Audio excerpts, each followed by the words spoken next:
বিষয়ৰ ওপৰত আপোনালোকৰ মাজলৈ ক'ব আহিছোঁ। মই বহুদিন আপোনালোকৰ মাজলৈ অহা নাছিলোঁ। মোৰ কিছু ব্যক্তিগত কিছু অসুবিধা আছিল। এই অসুবিধাৰ কাৰণে আপোনালোকৰ মাজলৈ আহিব পৰা নাছিলোঁ। আৰু আজি মই যিটো বিষয় লৈ পেলাই আপোনালোকৰ মাজলৈ আহিছোঁ, এই বিষয়টো যথেষ্ট গুৰুত্বপূৰ্ণ আৰু এই বিষয়টো আপোনালোকে অলপ মন দি পেলাই জানিবলৈ চেষ্টা কৰিব। আজি মই ক'ব বিচাৰিছোঁ হাৰ্ট এটেকৰ বিষয়ে। আৰু হাৰ্ট এটেক কি আচলতে আপোনালোকে শুনিছে, য'তে ত'তে আপোনালোকে শুনে যে হাৰ্ট এটেক হৈ কোনোবা ছোৱালী এজনী ঢুকাল, কোনোবা হাৰ্ট এটেক হৈ কোনোবা ডেকা ল'ৰা এটা ঢুকাল। আৰু এই হাৰ্ট এটেকটো আচলতে হয় কিয়? হাৰ্ট এটেক হোৱাৰ মূলতে হ'ল coronary artery disease. Coronary artery disease হ'ল কৰ'নেৰী আৰ্টাৰীৰ মাজত যেতিয়া চৰ্বি জমা হয়, ৰক্ত সঞ্চালনত বাধাপ্ৰাপ্ত হয়। আৰু ৰক্ত সঞ্চালনত বাধাপ্ৰাপ্ত হোৱাৰ লগে লগে হৃদযন্ত্ৰই ৰক্ত নাপায়। আৰু ৰক্ত নোপোৱাৰ লগে লগে যেতিয়া, কাৰণ আপোনালোকে জানে যে আমাৰ তেজত আমি যিটো উশাহ নিশাহ লৈ থকা অৱস্থা, যিটো অক্সিজেনটো আচলতে আমি তেজৰ জৰিয়তে পাওঁ। যেতিয়াই ৰক্ত সঞ্চালন বন্ধ হৈ যায়, বন্ধ হৈ যোৱাৰ লগে লগেই তেতিয়া আচলতে হৃদযন্ত্ৰই অক্সিজেন নাপায়। আৰু অক্সিজেন নোপোৱাৰ লগে লগে হৃদযন্ত্ৰটো অকামিলা হৈ তাৰ নিজৰ কাৰ্যক্ষমতা হেৰুৱাই পেলায়। আৰু হেৰুৱাই পেলোৱাটোৱে হ'ল, আচলতে মই সাধাৰণ ভাষাত কৈছোঁ, হেৰুৱাই পেলোৱা অৱস্থাটোৱে হ'ল হাৰ্ট এটেক। এতিয়া আমি এই হৃদযন্ত্ৰটোৰ বিষয়ে এতিয়া আমাৰ কৰ'নেৰী আৰ্টাৰী ডিজিজ হৈছে নেকি আমি কেনেকৈ গম পাম? কিন্তু গম পোৱাৰ আগতে আমি আচলতে কিছুমান প্ৰাৰম্ভিক কিছুমান কথা, আমি কিছুমান লক্ষণ আমি যেতিয়া শৰীৰত দেখা পালে আচলতে তেতিয়া আমি কিছুমান পৰীক্ষা আছে, এই পৰীক্ষাবিলাকৰ কথা মই ক'ম। সেই লক্ষণবিলাক আমি যেতিয়া দেখা পালে আচলতে তেতিয়া আমি বুজিব লাগিব যে আমাৰ ক'ৰবাত কৰ'নেৰী আৰ্টাৰী ডিজিজ আৰম্ভ হৈছে নেকি। এতিয়া কৰ'নেৰী আৰ্টাৰী ডিজিজৰ প্ৰাৰম্ভিক যিখিনি লক্ষণ, যেনেকৈ বুকুৰ যি মাজ অংশ, এই মাজ অংশত আচলতে এনেকৈ কিবা এটা বস্তু এনেকৈ খুব জোৰকৈ হেঁচা মাৰি ধৰি থকা নিচিনা লাগে। আকৌ কেতিয়াবা কি হয়, উশাহটো যেন পোৱা নাই, উশাহটো যেন মই ভালকৈ পোৱা নাই, যিটো ব্ৰিথলেছনেছ বুলি কয়, উশাহটো যেন মই পোৱা নাই তেনেকুৱা লাগে। আকৌ কেতিয়াবা কি হয়, উশাহটো চুটি লাগে, উশাহটো লৈ আছোঁ কিন্তু উশাহটো মই পূৰাকৈ ল'ব পৰা নাই, উশাহটো অলপ চুটি হৈ আছে। কেতিয়াবা কি হয়, বুকুখন খুব ধৰফৰ কৰে, বুকুখন কঁপি উঠে। আৰু এইবিলাক কিয় হয় মই আপোনালোকক ক'ম, এই আচলতে কিয় কঁপি উঠে। আকৌ কেতিয়াবা কি হয়, মূৰটো ঘূৰোৱা নিচিনা লাগে, মূৰটো যেতিয়া এই বুকু ধৰফৰ কৰিব, উশাহটো চুটি মূৰটো ঘূৰোৱা নিচিনা লাগে। আৰু তাৰ লগে লগে হাত ভৰিবিলাক অলপ দুৰ্বল লাগিব। মনৰ যিটো এংজাইটিটো বাঢ়ি যাব, উৎকণ্ঠাটো বাঢ়ি যাব। আকৌ তাৰপিছতে লাহেকৈ শৰীৰটো ঘামিব ধৰিব, শৰীৰটোৰ পৰা ঘাম এটা আপোনালোকে দেখিব যে শৰীৰৰ পৰা ঘাম ওলাবলৈ আৰম্ভ কৰিব। আৰু মানুহটো খুব হাই ফাই লগা নিচিনা কৰিব। যদি মানুহটোৰ বিপিটো চেক কৰিলে দেখিব যে তেওঁৰ বিপিটো বৃদ্ধি হৈছে, বিপিটো অকণমান বাঢ়িছে। আৰু পেচেণ্টটোৱে হয়তো ক'ব পাৰে যে মোৰ মূৰটো বিষাইছে, মূৰটো অলপ বিষোৱা নিচিনা লাগিছে। এই গোটেই কথাবিলাকৰ লগত তেজৰ লগত অক্সিজেনৰ সম্পৰ্ক আছে।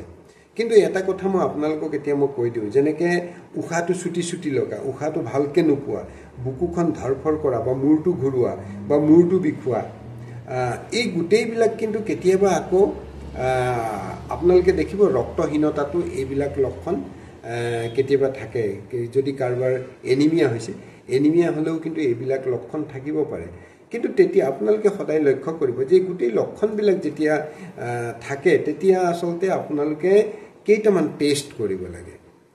কাৰণ সেই বস্তুটো কনফাৰ্ম হ'ব লাগিব যে আপোনালোকৰ আচলতে কি কাৰণত এই প্ৰব্লেমটো আৰম্ভ হৈছে, আপোনালোকৰ কৰ'নেৰী আৰ্টাৰী ডিজিজ হ'ব আৰম্ভ কৰিছে নেকি, সেইটো জানিবৰ কাৰণে আমি প্ৰথমতে যাব লাগিব লিপিড প্ৰফাইল টেষ্ট এটা। আচলতে আমি লেবৰেটৰী এটাত গৈ আমি কেতিয়াবা নিজেও কৰাব পাৰোঁ। লিপিড প্ৰফাইল যে লেবৰেটৰীত গৈ পেলাই ক'লোঁ মোৰ লিপিড প্ৰফাইলটো চাই দিব লাগে।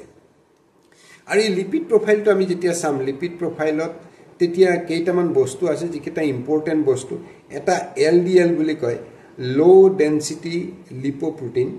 আকৌ এটা কয় HDL, হাই ডেঞ্চিটি লিপ'প্ৰটিন।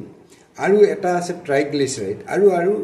আৰু এটা বস্তু হ'ল টোটেল যিটো কলেষ্ট্ৰল, যিটো HDL বুলি আমি যিটো কওঁ, HDLটো হৈ গ'ল আমাৰ শৰীৰত থকা যিটো ভাল কোলেষ্ট্ৰল আমাৰ শৰীৰত দুই ধৰণৰ কোলেষ্ট্ৰল তৈয়াৰ হয় এটা আমাৰ শৰীৰৰ কাৰণে উপকাৰী আৰু এটা হ'ল শৰীৰৰ কাৰণে অপকাৰী আৰু অপকাৰীটোকে LDL বুলি কয় আৰু সেইটো আচলতে শৰীৰত বেছি বৃদ্ধি পাব নালাগে আৰু ট্ৰাইগ্লিচাইডটো বাঢ়িব নালাগে আৰু আমি যদি চাওঁ টোটেল কোলেষ্ট্ৰলটো যদি বাঢ়ি গৈছে তেতিয়াহ'লে আচলতে আমি চিকিৎসকৰ পৰামৰ্শ ল'ব লাগে যেতিয়া আমি দেখিলোঁ যে আমাৰ এই বস্তুখিনি বাঢ়িছে বাঢ়াৰ লগে লগে তেতিয়াহ'লে আমি এটা কাম কৰিব লাগে যে আমি এটা TMT কৰিব লাগে TMT হ'ল ট্ৰেড মিল